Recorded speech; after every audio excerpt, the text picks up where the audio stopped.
عمر بن عبدالعزیز جس تخت پر بیٹھے اس پر سلیمان تھا، اس پر ولید تھا، اس پر عبد الملک تھا. ان تینوں نے اپنے من کو راضی کیا، عمر بن عبدالعزیز نے اپنے رب کو راضی کیا.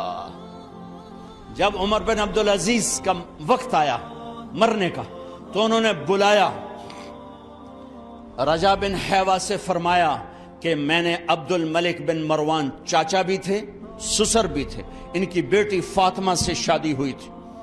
میں نے اس کو قبر میں اتارا، کفن کی گرہ کھول کے دیکھا تو اس کا چہرہ قبلے سے ہٹ چکا تھا، رنگ کالا سیاہ پڑ چکا تھا. عبد الملک بن مروان گورا چٹا تھا، یہ جگہ سرخ تھی، کالا. پھر میں نے ولید کو قبر میں اتارا، اس کا بیٹا 10 سال حکومت کی، اس نے 21 سال حکومت کی، اس نے 10 سال کی، ولید بن عبد الملک. میں نے اس کے کفن کی گرہ کو کھول کے دیکھا تو اس کا رنگ سیاہ ہو چکا تھا اور قبلہ کی طرف سے چہرہ پھر چکا تھا. پھر سلیمان کا واقعہ تو ابھی سنایا. پھر سلیمان کو قبر میں اتارا اور اس کے کفن کی گرہ کو کھول کے دیکھا تو اس کا چہرہ قبلے سے ہٹ چکا تھا. اب میں جا رہا ہوں، مجھے دیکھنا. پہلے تینوں نے حکومت کی پوجا کی اور عمر بن عبدالعزیز نے اپنے اللہ کی پوجا کی. انہوں نے ایک بڑا عجیب خطبہ دیا جب خلیفہ بنے. اے لوگو، بچپن میں شعر و شاعری کا شوق تھا تو میں شاعر بنا، تھوڑا سا اٹھان ہوئی تو علم کا شوق لگا، میں نے علم حاصل کیا. جوان ہوا تو فاطمہ بنت عبد الملک سے عشق ہوا، میں نے اس سے شادی کی. اب اللہ نے مجھے حکومت دے دی ہے، اب تم دیکھو کہ میں اس سے اپنے اللہ کو راضی کروں گا.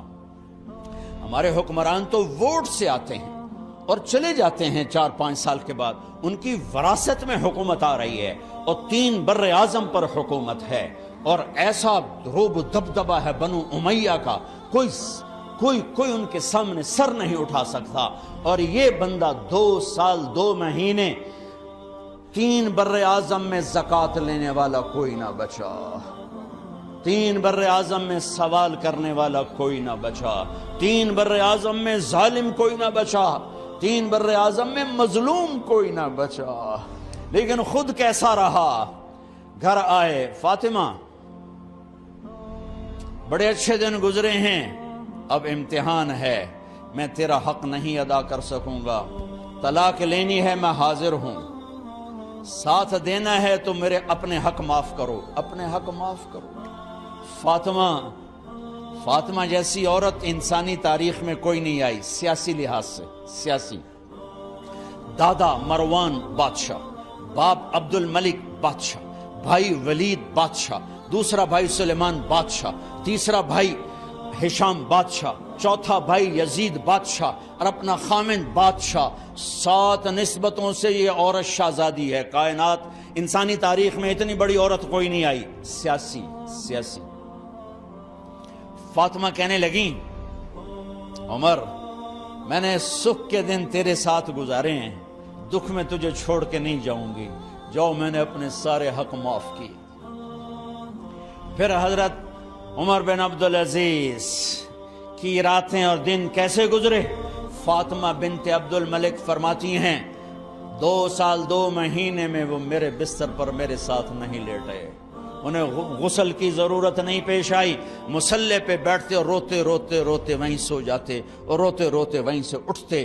پر 3 بر اعظم میں ظالم کوئی نہ بچا، مظلوم کوئی نہ بچا، زکوٰۃ لینے والا کوئی نہ بچا، بھکاری بھیک مانگنے والا کوئی نہ بچا. 3 بر اعظم کو ایسے صاف کر دیا. یہ فیصل آباد بھی ان کی حکومت میں شامل تھا، چونکہ ملتان وہ بمبئی تک اور ملتان دیپال پور تک یہ سارا علاقہ ملتان میں آتا ہے اور محمد بن قاسم نے ملتان فتح کیا ولید کے زمانے میں. اپنی حکومت کو اللہ کی رضا کے لیے استعمال کیا. کیسے استعمال کیا؟ سارے مال فاطمہ کا سارا زیور بیت المال میں ڈال دیا، تنخواہ پہ آ گئے.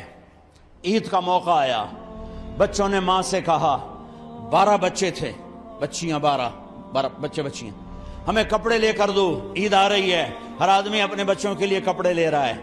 ہمارے بچے بھی کہہ رہے ہیں کپڑے لیں، جاؤ بھائی لو. فاطمہ کے پاس عمر 3 بر اعظم کے بادشاہ کے بچے آ رہے ہیں، ماں جی عید آ رہی، کپڑے تو لے دیں، ابا سے کہیں. کہ ابا سے بات کرتی ہوں. ابا تشریف لائے، خزانے لبالب بھرے ہوئے ہیں گندم کے ڈھیر کی طرح، کہ امیر المومنین بچے کپڑے مانگ رہے ہیں. فاطمہ میرے پاس تو پیسے نہیں، میں کہاں سے کپڑے لے کر دوں، میرے پاس تو پیسے کوئی نہیں.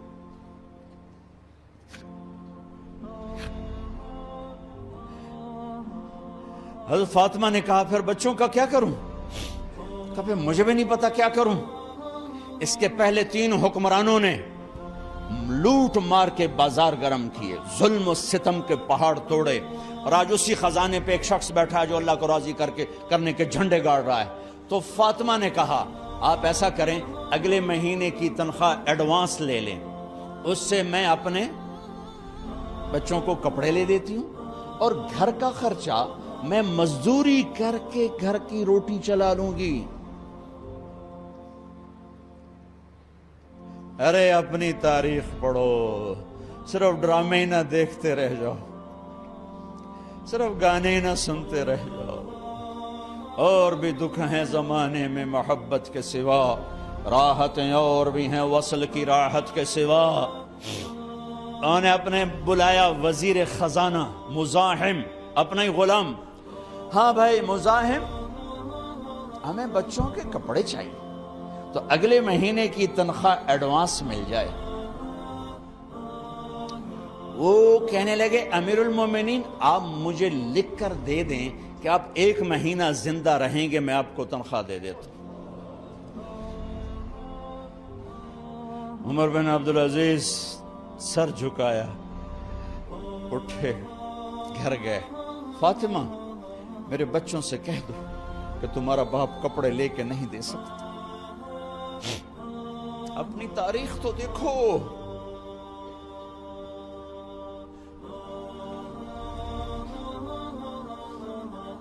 عید کا دن آ گیا،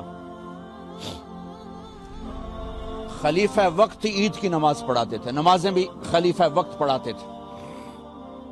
بنو امیہ کا خاندان ملنے کے لیے آ رہا ہے. سارے سرداروں کے بیٹے، اعلیٰ پوشاک، اعلیٰ لباس، ملنے آ رہے ہیں. تھوڑے دیر بعد دیکھا تو بچے بھی ملنے آ رہے ہیں. امیر المومنین کی حیثیت سے بچے باپ کو ملنے آ رہے ہیں، اور ان کے جسموں پر پرانا لباس ہے. عمر انہیں دیکھ کر ادھر اپنے سرداروں کے بچے دیکھے تو زرق برق پوشاکیں، اپنے بچوں کو دیکھا. ارے اس باپ سے پوچھو جو سب کچھ کر سکتا ہو اور پھر مٹھی بند کر لے کہ نہیں میں نے حرام کی طرف نہیں جانا. بچوں کو دیکھا تو آنکھیں ڈبا گئیں، آنکھوں میں آنسو آ گئے. فرمایا میرے بچوں آج تمہیں اپنے باپ سے گلہ تو ہوگا کہ آج ہمارے باپ نے کپڑے ہی نہ لے کے دیے. ان کے ایک بیٹے ہیں عبد الملک، ان سے بھی 4 ہاتھ آگے تھے، ان سے پہلے ہی فوت ہو گئے تھے. کہنے لگے ابا جان آپ کو مبارک ہو،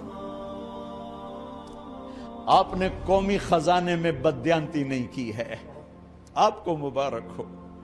آج ہمارا سر بلند ہے، ہم شرمندہ نہیں ہیں، ہم شرمندہ نہیں ہیں. انسانوں کو کپڑوں پہ نہیں تولا جاتا.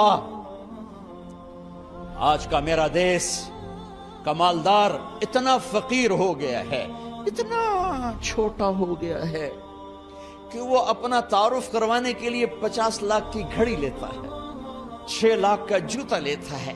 آج کی بیگم اتنی چھوٹی ہو گئی ہے کہ اپنے قد کو بڑا کرنے کے لیے وہ 10 لاکھ کا ہینڈ بیگ لیتی ہے کہ دیکھو میرا بیگ 10 لاکھ کا ہے.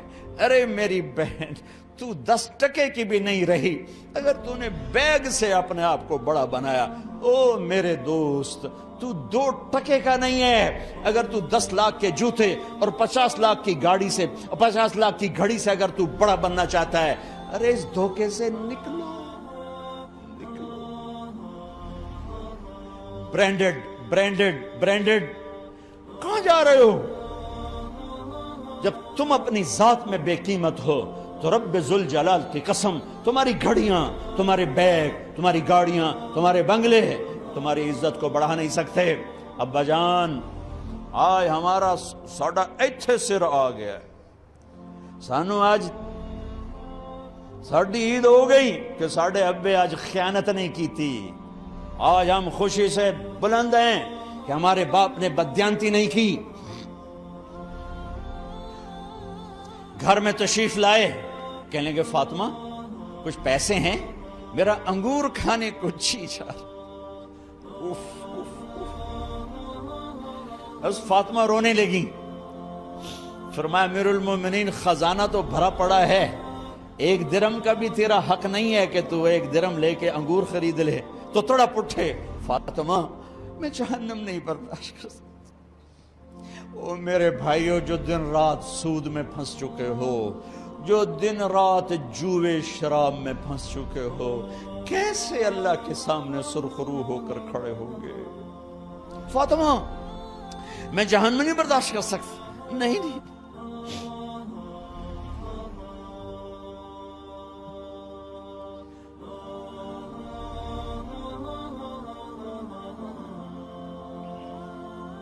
ایک رات گھر میں تشریف لائے، بچیاں بیٹیاں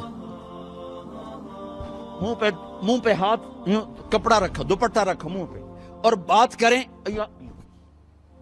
آپ نے پوچھا ارے کیا ہوا تمہیں، یہ منہ پہ کپڑا کیوں رکھتے ہو؟ تو خاموش ہو گئی، لیکن گھر کی خادمہ رو پڑی۔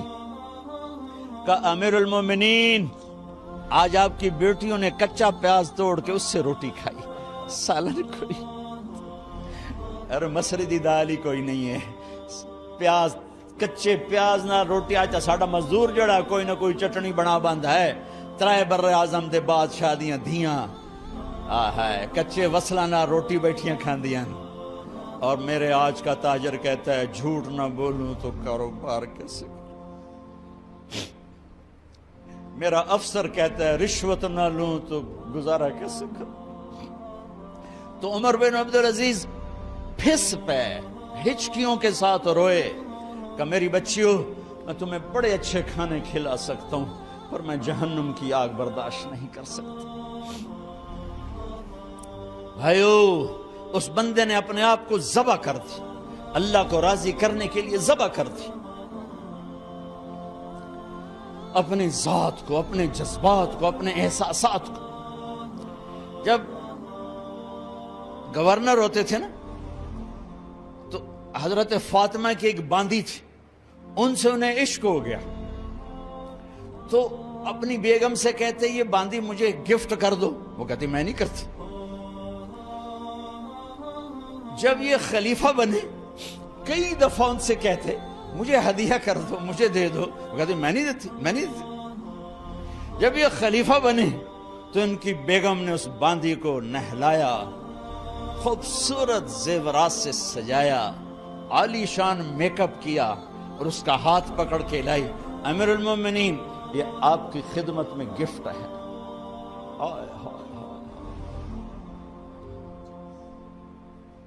اس کو یوں دیکھا، فرمایا کہاں سے آئی تھی؟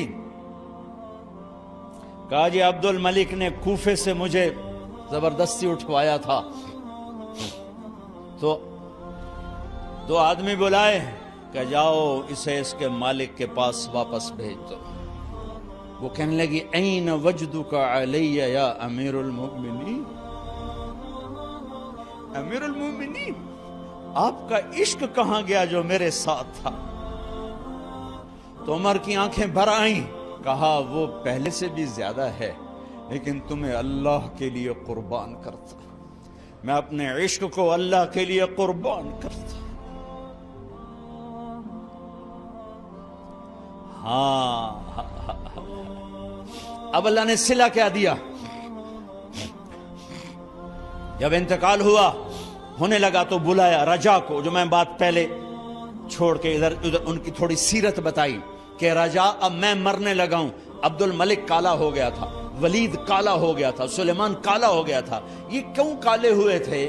یہ بے نمازی نہیں تھے، بدکاری نہیں کرتے تھے، کسی کی طرف ان کی میلی آنکھ نہیں اٹھی کبھی، یہ ظالم تھے، ظالم ظالم، انسانوں کا خون پیا، مال میں خیانت کی، اس پر اللہ نے چہرے پھیر دیے۔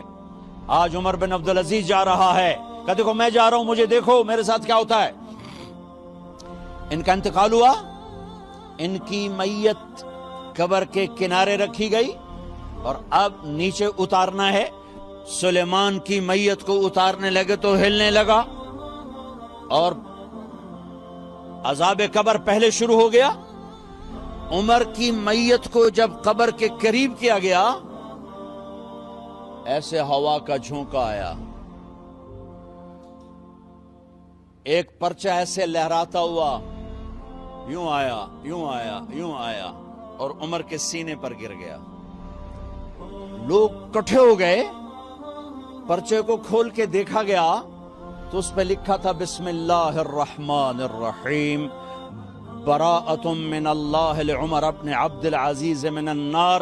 یہ پروانہ ہے اللہ کی طرف سے اس کے بندے عمر کے لیے کہ اسے جہنم سے نجات کی خوشخبری سنا دی جائے۔